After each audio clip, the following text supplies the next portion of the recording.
Top stories tonight. Federal government reiterates commitment to power reform. Ogun government inaugurates Business Environment Council. Residents of Abeokuta react to new petrol pump price. Good evening and thank you for joining us on Channel 12 News tonight. My name is Nta Abeokuta. We start from the power sector. Federal government says the nation is not settling for less until the power sector is totally reformed for better service delivery. This was the thrust of a closed-door meeting involving the Vice President, Yemi Osinbajo, Senate President, and other government functionaries. Details in this package. Vice President Yemi Osinbajo, who heads the Power Sector Reform Coordination Group, is here welcoming the door to the group's meeting, which agenda is for more deliberations on power reform in the country. It is a closed-door meeting, but Senate President Ahmed Lawan and Speaker of the House of Representatives Femi Bajabiamila, while explaining some of the issues discussed, say government at all levels and indeed Nigerians will not settle for nothing but the best from the service providers. Well, it was a good meeting. We are still exploring the best way possible to improve the power sector in the country. And of course, the essence of that meeting was for us to look at the journey that we need to undertake to ensure that the discourse and the GENCOs provide stable power in the country and how that there is sustainability in the power sector.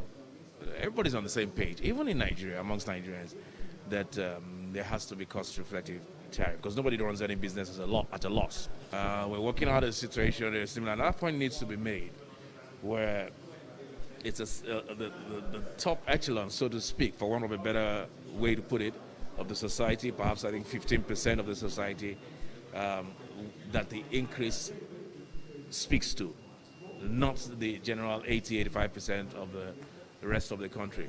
The DISCO promised us that they will provide quality service. They will fix all their transformers. They will provide meters. And all this is what we are working with them to make sure it's done.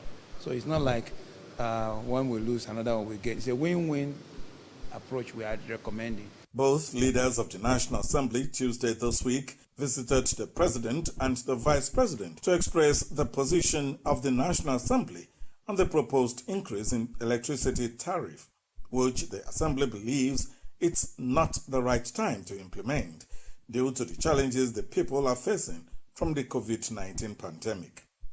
In the State House, Jide Onifade, Nta News.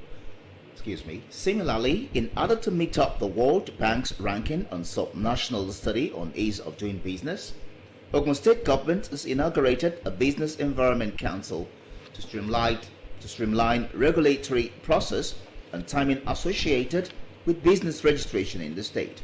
Third quarter of 2019, Ogun State came third in subnational ranking of foreign direct investment after Lagos State and the FCT. With an active human population of 3,751,140, vast mineral resources in commercial quantities, and close proximity to Lagos, Ogun is taking another leap towards exploring its potentials and promoting industrial growth. The council, headed by the state's chief economic advisor and commissioner for finance, Dapo Okubadejo, will work with technical groups to deliver the following mandates. This council will make recommendations to improve our existing processes with the objective of removing bottlenecks, introducing key reforms and initiatives through leveraging on global best practices and lessons learned in the areas of business environment to facilitate a private sector-led investment and economic growth. While noting that no meaningful economic development can happen without the active participation of the private sector, the chairman of the council said the competitive nature of business financing made it imperative for government to create an enabling environment for investors. It is critical that we demonstrate to obtain whatever business requirements that they will need to come and locate their investments and businesses here in Ogun State, and also ensuring that we engage them continuously. The inauguration of the Business Environment Council is sequel to the establishment of In Abeokuta, Nta Abeokuta, News. In the meantime, Nigerians have continued to react to the news price of petrol by the Petroleum Products Pricing Regulatory Agency. Anthony Gandanu, who went round town to feel the pulse of Nigerians on the new price, reports that virtually all filling stations operators have adjusted their meter to read the new price, unlike when the prices is reduced. The new pump price of petrol between 140 naira 80 kobo and 143 naira 80 kobo was announced by the Petroleum Product PRA after what the agency called a review of prevailing market fundamentals in the month of May and considering marketers' realistic operating costs. A visit to filling stations in the metropolis revealed that virtually all petroleum marketers have adjusted their meters to reflect the new price less than 48 hours into the new price regime. The new price is 20 naira higher than the last pump price, and consumers are worried about its potential impact on prices of goods in the market. According to some of the respondents, the increase would add to the economic hardship already created by coronavirus pandemic on Nigerians. I was surprised when I heard yesterday that judging the price to 143. At least we are expecting the thing to go down, but when it goes up now, well, there's nothing you can do. Surely, it will affect everything now. All the price of goods will go up again. The transport also will go up. As far as the commercial taxi driver is concerned, I think they have a lot of things to contend with. Bad road, apart from the price of the fuel. So I think it's not going to be in their interest if we insist that the moment the price drops in the filling station, they should also drop the fare outside. No, because they have a lot of things to contend with. While reacting to the development, some of the marketers said they had no choice than to quickly adjust their meters. Of course, a lot of people will say, well, because it was mentioned yesterday, people have started immediately. Of course, yes. I've told people that it is what we bought that we will sell. And definitely we are going to buy based on the new price. I wasn't surprised to hear that the price has been reviewed upward. And when you look at it very well, the parameter for both the upward and downward review, to me, is basically on the price at the international market. And when you look at the whole thing very well, now you could see that somehow there has been an improvement in the price of crude oil at the international market. There's not much difference, only that we feel it's going to take a little bite from the people, the economy, when it comes to the price of things generally. Because there is no time the price of fuel increases that the prices of commodities generally will not increase. So we know that even though we as marketers, we might be happy that the price has increased, but on the other side, we know what it does to people in the economy. So as marketers, we are happy that the price is coming up, but nevertheless, we should still always consider our people out there. Recall that the federal government recently approved the establishment of a monthly price band by the PPPRA, within which petroleum marketers are expected to sell PMS at retail stations. In Abeokuta, Anthony Gandunu, NTA News. Oyo State Governor Seyi Makinde has paid an on-the-spot assessment visit to communities affected by recent heavy rainfall, which wreaked havoc in some parts of Ibadan and rendered many homeless. Ayomiku Ajibola has details. The heavy rainfall, which started at about 2 p.m., lasted for hours, with flood experienced in most parts of the city, which include New Garage, Olodo, Onipepeye in Old Ife Road, Akpata, Okeado, among others, with properties worth millions of naira destroyed. Inspecting the affected communities, Governor Seyi Makinde explained that the state government had commenced work on proper channelization, better drainage system, construction of necessary bridges, and ensuring that no structure blocked the waterways in accordance with the drainage master plan under Ibadan Urban Flood Management Project. the bridge is undersized, and yes, there's a drainage master plan for Oyo State under the Ibadan Urban Flood management projects. This they've been identified, and I think we have to keep taking them out one at a time. He promised that in the next 18 months, there will be appreciable improvement on the flood management in the state. In Ibadan, Ayomiku Ajibola, NTA News. Channel 12 News continues shortly after the break. Please stay.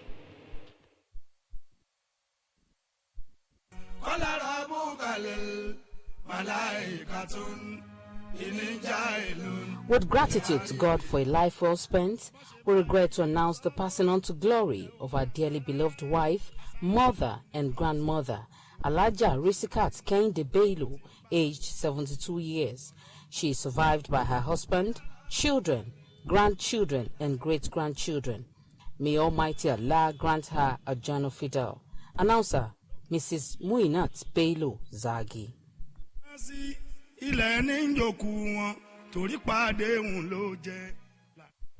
Thank you for staying with us. Now, politics. National leader of the All Progressives Congress, APC, Asiwaju Bola Ahmed Tinubu, says there is neither rift nor is there any infighting within the ranks of the party, which needed resolution or reconciliation. The APC stalwart stated this while answering questions from journalists after a closed-door meeting with members of the APC Caretaker Committee at his Ikoyi residence in Lagos. Nusa Osula reports. The national leader noted that the party leadership had trust and respect for the chairman of the Caretaker Committee and that they were willing to support him to succeed for the party to continue its progressive governance of the country. Sincerely, we have trust and respect for the character of the chairman of the Caretaker Committee and willing to support him to succeed for the party to continue its crusade of progressive governance in the country. We are steering the ship of our nation and our party in the right direction. Chairman of the committee, Governor of Yobe State, Mai Malabuni, who led other members to the meeting, explained that the series of meetings is all part of the consultation being made. It's all part of the consultation we are making. Yeah. The task before us is daunting and we need their experiences, guidance and prayers. Other members of the committee in attendance include Chairman of the Progressive Governors Forum, Governor Abubakar Atiku Bagudu, Secretary of Caretaker Committee of APC, Senator Akpan Udo Edehe, and Lagos State Governor Babajide Sanwo-Olu. In Lagos, Nusa Osula, NTA News.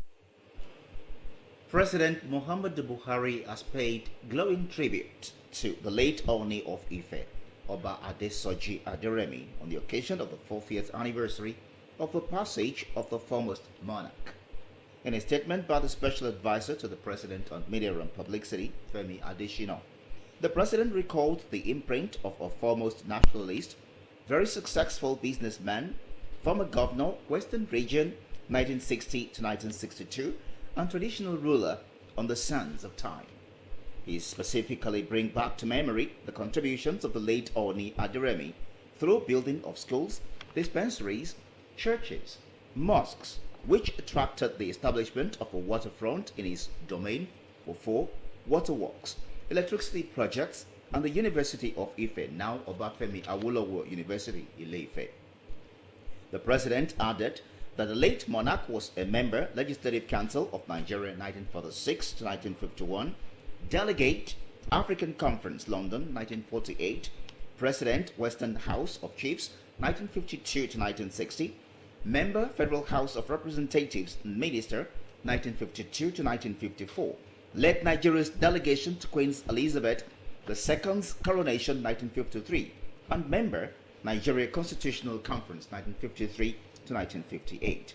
He advised his family to keep alive the memory of late Ooni Aderemi for the guidance and inspiration of the current and subsequent generations for posterity's sake. And now to security matters.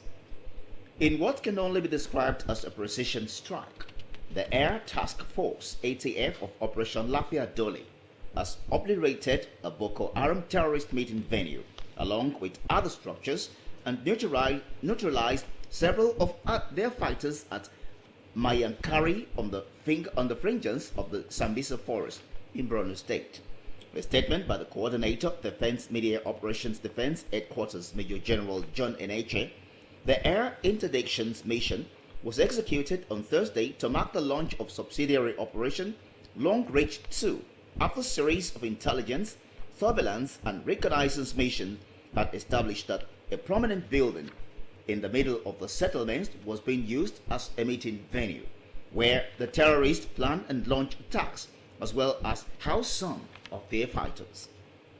Consequently, the ATF dispatched a force package of Nigerian Air Force NAF fighter jets to attack the location.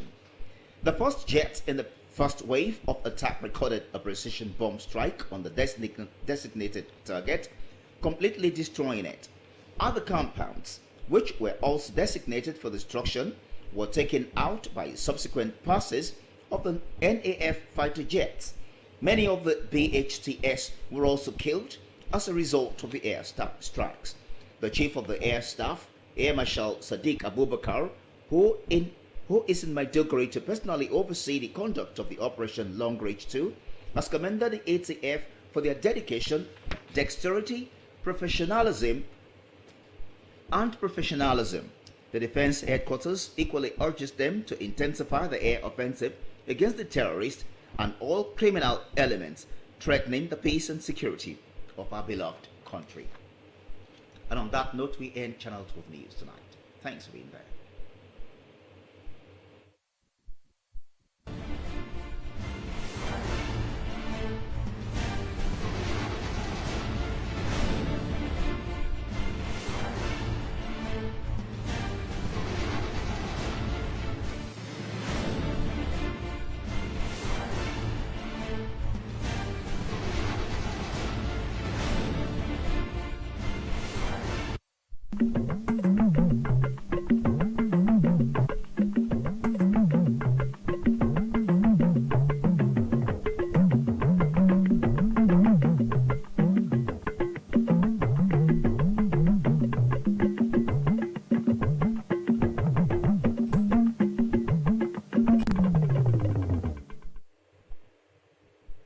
Ìjọba àpapọ̀ tẹnpẹlẹ mọ́ ìpinnu rẹ̀ láti ṣe àtúnṣe ẹ̀ka ìpèsè ohun àmúṣagbára lórílẹ̀‐èdè yìí. Ìjọba ìpínlẹ̀ Ògùn ṣe ìfilọ́lẹ̀ ìgbìmọ̀ okòwò àyíká ń fi èrò wọn hàn lórí àfikún epo bẹtiró. Ẹ̀kálẹ́ ẹkù iṣẹ́ òní, Olúwakẹ́mi Ọ̀rúnṣolú Síkírù ní orúkọ tèmi. Ìròyìn náà rèé lẹ́kùnrẹ́rẹ́. Ìjọba àpapọ̀ ti tẹnpẹlẹ mọ́ ìpinnu rẹ̀ láti rí i dájú pé ẹ̀ka ìpèsè ohun àmúṣagbára orílẹ̀-èdè yìí di àtúnṣe lójúnà àti pèsè rẹ̀ fún àwọn ará ìlú pẹ̀lú ìrọ̀rùn. Èyí ni ìfẹnukò níbi ìpàdé tó wáyé láàrin igbákejì